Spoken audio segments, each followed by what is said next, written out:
Hi everyone, কেমন আছো তোমরা? আশা করছি ভালো আছো। তো আজকে চলে এসেছি অন্য একটা পার্সেল ওপেনিং নিয়ে।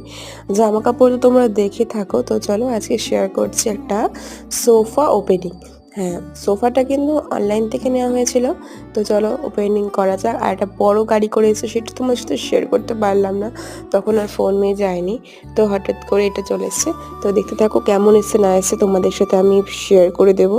এই দেখতে পাচ্ছ এখন আস্তে আস্তে করে এটাকে কাটা হচ্ছে কাঁচি দিয়ে। এই যে চলে এসে এটা ফাইনাল।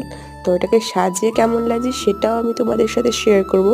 এর সঙ্গে দিয়ে দিয়েছিল 6টা পা, যে চাকাগুলো হয় না, সেই চাকাগুলো দিয়ে দিয়েছিল, ভীষণ ভালো। আর 3টে কুশন। আর চলো তোমাদের সাথে ফাইনাল লুকটা শেয়ার করে দিই। এই যে দেখতে পাচ্ছ একদম সুন্দর করে সাজিয়ে দেওয়া হয়েছে সেট করে। কেমন লাগছে অবশ্যই কমেন্ট সেকশন তো অন আছেই, তোমরা জানাবে। আর যারা যারা আমার ভিডিও দেখে লাইক করছো না, তাদের একটা কথাই বলবো, লাইক করলে কি তোমাদের হাতে ব্যথা করে?